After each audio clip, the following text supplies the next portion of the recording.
இயேசு கிறிஸ்துவின் இனிதான நாமத்தில் இன்றைய ஆவிக்குரிய சிந்தனைக்கு உங்களை அன்புடன் வரவேற்கின்றோம். இப்போதும் ஒரு பாடலுக்கு பின்பு உங்கள் சிந்தையை தெளிவிக்கும் ஆவிக்குரிய செய்தியை கேட்கலாம். அழைக்கிறார் அழைக்கிறார் இதோ நீயும் வா உந்த நேசர் காவலாய் அழைக்கிறார் இதோ நீயும் வா உந்த நேசர் காவலாய் அழைக்கிறார் இதோ அழைக்கிறார் அழைக்கிறார் இதோ.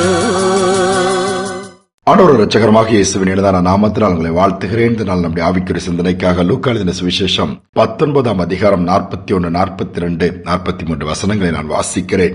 இயேசு சமீபமாய் வந்தபோது நகரத்தை பார்த்து அதற்காக கண்ணீர் விட்டு அழுது, உனக்கு கிடைத்த இந்த நாளிலாகிலும் உன் சமாதானத்துக்கு ஏற்றவைகளை நீ அறிந்திருந்தாயானால் நலமாயிருக்கும். இப்பொழுதோ அவைகள் உன் கண்களுக்கு மறைவாயிருக்கிறது. உன்னை சந்திக்கும் காலத்தை நீ அறியாமல் போனபடியினால் என்று அவர் தொடர்ந்து இயேசு பேசுகிறார். இஸ்ரவேல் ஜனங்களை பார்த்து, எருசலேமை பார்த்து வேதனையோடு கூட இயேசு கண்ணீரோடு இந்த வார்த்தையை சொல்கிறார். ஏனென்றால் சொந்தத்தில் வந்தார், சொந்தம் அவரை ஏற்றுக்கொள்ளவில்லை. இயேசு எதற்காக வந்தார்? அவர்தான் மேசியா என்பதை அறிந்து கொள்ளக்கூடிய அளவிற்கு அவர்கள் கண்கள் திறக்கவில்லை, கண்கள் குருடாக்கப்பட்டிருக்கிறது என்று சொல்லலாம். அதை அறிந்து கொள்ளவில்லை, புரிந்து கொள்ளவில்லை, ஏற்றுக்கொள்ளவில்லை. இதனால் இன்று வரை அவர்கள் இனிதான் மேசியா வருவார் என்று காத்துக் கொண்டிருக்கிறார்கள். யூதர்கள் யூத சமயம் என்று சொல்லி ஒன்றை வைத்து பழைய ஏற்பாட்டு காலத்திலே 5 புத்தகங்களை வைத்து அதன் அடிப்படையில் அப்படியே இன்று வரை இருக்கிறதை பார்க்க முடிகிறது. சில யூதர்கள் கொஞ்சம் தான் மாறி வருகிறார்கள். இயேசுதான் ரட்சகர், அவர்தான் மேசியா என்று யோசித்து பாருங்கள். இயேசு துக்கத்தோடு சொல்லுகிறார், நீ சமாதானத்துக்கு ஏற்றவைகளை சிந்திக்கல, அதனால்தான் உனக்கு சமாதானம் இல்லை. அதோடு மட்டுமல்ல, சந்திக்கும் காலத்தினை அறியாமல் போனபடியினால் உன்னை சுற்றிலும் சத்துருக்கள் நெருக்குவாங்க, எல்லாம் நடக்க போறது அப்படியே சொல்லுகிறார். அப்படியே நடந்து விட்டது. நம்முடைய வாழ்க்கையிலும் ஆண்டவர் நம்மை சந்திக்கக்கூடிய ஒரு காலம் உண்டு. அந்த சந்திக்கும் காலத்தை சரியாக பயன்படுத்திக் கொள்வோமானால் நிச்சயமாகவே சரித்திரம் படைத்து விடுவோம். அநேகர் அதை யோசிப்பதில்லை, கிடைக்கிற வாய்ப்புகளை சரியாய் பயன்படுத்துவதில்லை. உலக பிரகாரமா அநேக காரியங்களை தேடி தேடி ஓடி அலைகிறார்கள். ஆனால் ஆண்டவருடைய சமூக ஆண்டு நம்மை தேடி வந்திருக்கிறார், நம்மை நேசிக்கிறார், நம்மிடத்தில் வந்து நம்முடைய காரியங்களை விசாரித்து நம்மை நடத்த விரும்புகிறார் என்பதை அறிந்தாலே போதும், அவர் கிரியை செய்ய ஆரம்பித்து விடுவார். அவரை தூரமாய் வைத்துவிட்டு, ஓரமாய் வைத்துவிட்டு நம்முடைய மாம்ச பலத்திலே ஓடிக்கொண்டிருப்போம் என்று சொன்னால் நிச்சயமாகவே எதையும் பெற்றுக் கொள்ள முடியாது. ஒருவேளை உலக பிரகாரமான காரியங்களை பெற்றுக்கொள்ளலாம், சாதிக்கலாம், ஆனால் உன்னத ஆசீர்வாதங்களை இழந்துவிட நேரிடும். அதனால் இந்த நாட்களிலே ஆண்டவர் கிருபை நாட்கள், யாரைனாலும் கூப்பிடுகிற யாருக்கும் பதில் கொடுக்க காத்துக் கொண்டிருக்கிறார், உதவி செய்கிற நாட்கள். அதனால்தான் எவ்வளவோ சாகப்போகிறவர்களை கூட தடுத்து நிறுத்தி ஜீவனுள்ள தேவன் தன்னை வெளிப்படுத்தி வாழ்வுக்கேற்றபடி நடத்தி வல்லமையை பயன்படுத்தி கொண்டிருக்கிறதை பார்க்கப்படுகிறது. ஒரு அயல் நாட்டில் நடந்த ஒரு சம்பவத்தை நான் படித்தேன். புகழ்பெற்ற ஒரு டாக்டர், குறிப்பிட்ட ஒரு விதமான அறுவை சிகிச்சையில் அவரை பீட் பண்றதுக்கு யாருமே கிடையாது. அவர் அந்த அளவு கண்டுபிடிப்புகள், அவருடைய செயல்முறைகள்லாம் அரசாங்கத்தை அதிகமாய் கவர்ந்தபடியால் அவரை ஒரு உயர்ந்த போஸ்ட்ல வச்சு அவருக்கு செக்யூரிட்டிஸ் கொடுத்து அவர் மூலமா நிறைய ரிசர்ச் பண்ணி நிறைய அப்படிப்பட்ட கொடிய வியாதிகளுக்கு மருந்துகளை கண்டுபிடித்து அவர் பேர் பெற்றவராய் மாறிவிட்டார். அவருக்கு அந்த மாதிரி செக்யூரிட்டி, பாதுகாப்பு, கட்டுப்பாடு இதெல்லாம் பிடிக்கவில்லை. ஃப்ரீயா ஸ்ட்ரீட்ல நடக்கணும், ஃப்ரீயா அங்கும் போகணும் வரணுங்கும் போது அது முடியாத ஒரு காரியமா மாறிடுச்சு. அந்த நேரம் ஒரு நாள் என்ன பண்ணாரு, இந்த பாதுகாப்பெல்லாம் மீறி தெரியாம வேற ஒரு வேஷம் போட்டு டக்குன்னு தன்னுடைய அறையிலிருந்து வெளியே எஸ்கேப் ஆயிட்டாரு.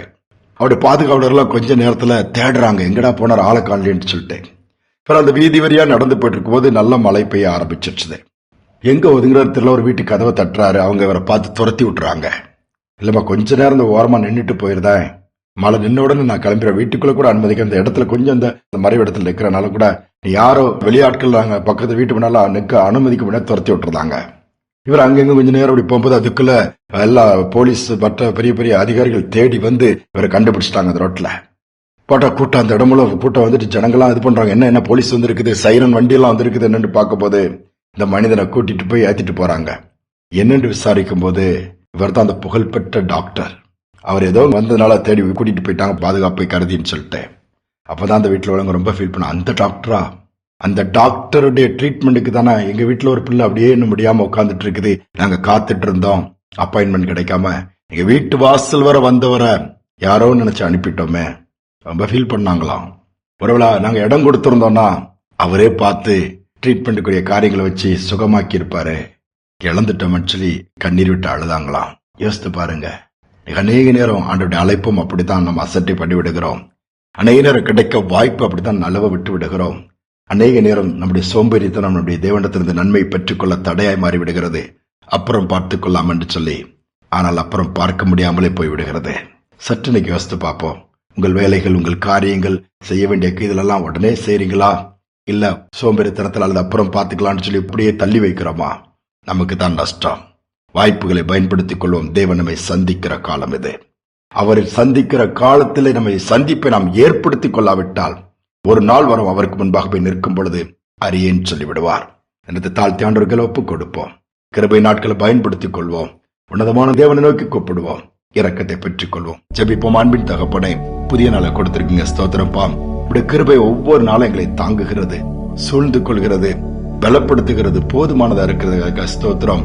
அநேக நேரம் நீர் எங்களுக்கு எவ்வளவு நன்மைகள் வச்சிருக்கிறீங்கப்பா, எவ்வளவு திட்டங்களை வச்சிருக்கீங்க, எவ்வளவு கிருபைகளை வச்சிருக்கிறீங்க.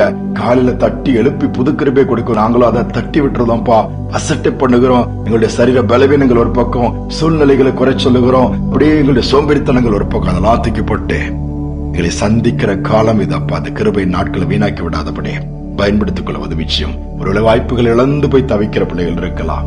மீண்டும் ஒரு வாய்ப்பை கொடுங்க, மீண்டும் கிருபை கொடுங்க, தூக்கி நிறுத்துங்க, சூழ்நிலைகளை சாதகமாக்குங்க. துதிக நம்மை நமக்கு செலுத்துகிற இயேசு நாமத்தில் பிதாவே, ஆமேன், ஆமேன்.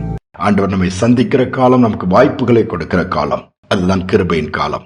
அதை பயன்படுத்திக் கொள்வோம். நிச்சயமாகவே நன்மை கிருபையும் நம்முடைய வாழ்க்கையிலே தொடர்கிறதாய் மாறும். இந்த சிந்தனையோடு இந்த நாளை தொடர்வோம். மீண்டுமாய் நாளை தினம் சந்திப்போம்.